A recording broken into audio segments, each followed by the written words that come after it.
আমি নিজেও ছোটবেলায় রেশন কার্ড নিয়ে এবং ন্যায্য মূল্যের দোকান থেকে তখন সাবান পাওয়া যেত, ম্যাচ পাওয়া যেত, বিভিন্ন জিনিস আমরা কিন্তু সংরক্ষণ ওইখান থেকে এনেছি।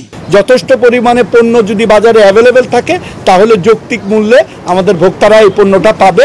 যে কোন এলাকায় কয়টা দোকান এবং সেই দোকানটা পাওয়া যাচ্ছে কিনা ওনাদের রেকমেন্ডেশনের ভিত্তিতে আমরা চেষ্টা করতেছি 22 জুন এই তালিকাটা সম্পন্ন করতে। যেখানে সম্ভব হবে সেখানে আমরা জুলাই থেকে দেওয়া শুরু করব।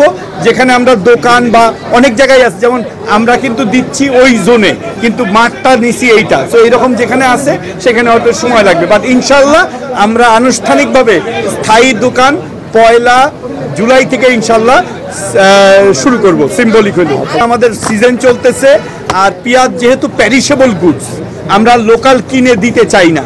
যেহেতু পেঁয়াজ যথেষ্ট পরিমাণে অ্যাভেলেবেল আছে, আমরা তখন সাপ্লাই বাড়ানোর জন্য বিদেশ থেকে পেঁয়াজ এনে পেঁয়াজটা দিয়েছিলাম যাতে সাপ্লাইটাই থাকে, ওটা সাপ্লাইয়ের জন্য ছিল। আমরা আবার বলি, আমরা যেটা করি এটা আমি আগেও বলছি, আবার রিপিট করতেছি, আমরা পণ্যের সরবরাহটা স্থিতিশীল রাখার চেষ্টা করি।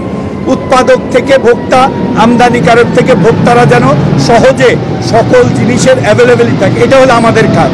ইনফ্লেশন আপনি জানেন যে দেশে না সারা পৃথিবীতে ইনফ্লেশন, এই যুদ্ধ, ইউক্রেন রাশিয়া যুদ্ধ, ইসরায়েল গাজার যুদ্ধ, রেড সি ক্রাইসিস, বিভিন্ন কারণে ইনফ্লেশন বেড়েছে, দ্রব্যমূল্য বেড়েছে, তেলের দাম বেড়েছে।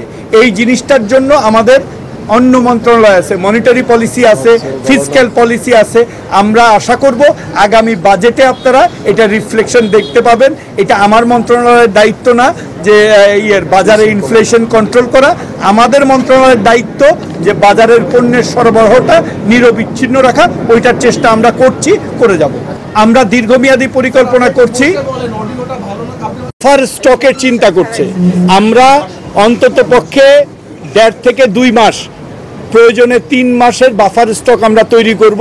বাফার স্টকটা যদি আমরা তৈরি করতে পারি তাহলে আমাদের সাপ্লাইটা স্মুথ রাখতে পারবো। এবং বিশেষ করে তেলের ব্যাপারে আমাদের নজরদারি আছে। তেল কিভাবে বাল্ক আনা যায়, আমরা তো এখন বোতলে আনি, আমরা কিভাবে বাল্ক আনা যায় আমার টিসিবি কাজ করতেছে এটা নিয়ে, এবং আশা করি এই মাসে অথবা আগামী মাসে আমরা এটার একটা করব। বিকজ আপনি জানেন যে এই জিনিসগুলো এসেনশিয়াল কমোডিটি এনে রাখা, ডিস্ট্রিবিউশন করাইয়ে আমরা এটা নিয়ে প্রক্রিয়া আছি। সো আমরা বাফার স্টক তৈরি করব। সিজন অফ সিজন, যেমন আমরা ট্যারিফের প্রস্তাব দিয়েছি যে যখন সিজনাল প্রোডাক্ট তখন একরকম ট্যারিফ থাকবে, যখন অফ সিজন তখন আমরা ট্যারিফ চেঞ্জ করে দিব। সো এই ডাইনামিক জিনিসগুলো আমরা করার চেষ্টা করতেছি। লক্ষ্য একটাই, লক্ষ্য হলো যে নিত্য প্রয়োজনীয় জিনিসের সরবরাহ যেন কোনো নিরবিচ্ছিন্ন থাকে, কোনো ঘাটতি না থাকে। এবং আমি মনে করি যথেষ্ট পরিমাণে পণ্য যদি বাজারে অ্যাভেলেবেল থাকে তাহলে যৌক্তিক মূল্যে আমাদের ভোক্তারা এই পণ্যটা পাবে।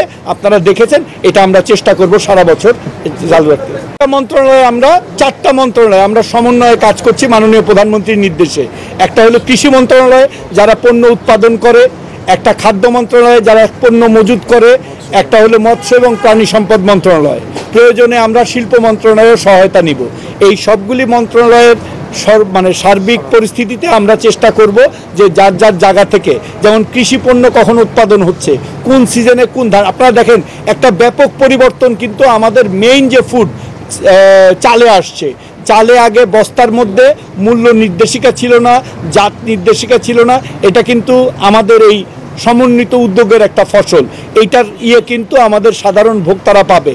এখন আপনি যে ধানটা কৃষি মাঠে উৎপাদন হয় সেটাই কিন্তু চাল আকারে পাবেন। এটার মধ্যে আমরা জোর দিতেছি। একইভাবে আমরা অন্যান্য যে আছে কৃষি পণ্য আছে, সেখানে কৃষি বিপণন অধিদপ্তর আছে, তারাও কাজ করছে।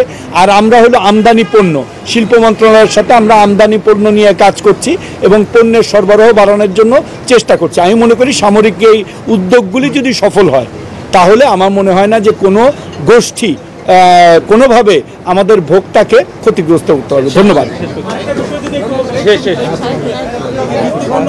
আমরা এনবিআর এর সাথে বসেছি, আরও আগামীকাল আবারও বসবো। বাজেটের আগে আমরা চেষ্টা করব যে এই নিত্য প্রয়োজনীয় জিনিসের জন্য একটা যৌক্তিক পর্যায়ে থাকে, যেটা আমাদের সাধারণ মানুষের উপরে বোঝা না হয়ে যায়। সেটার জন্য আমরা চেষ্টা করতেছি। মাননীয় প্রধানমন্ত্রীও অনেক পণ্য, যেমন ছোলায় কিন্তু কোনো ডিউটি নাই, পেঁয়াজ এখানে কিন্তু একটা মুসুরির ডালে নাই, সো অনেকগুলাই নাই। আমরা যৌক্তিক পর্যায়ে বাকিগুলা নিয়ে আসার জন্য চেষ্টা করব।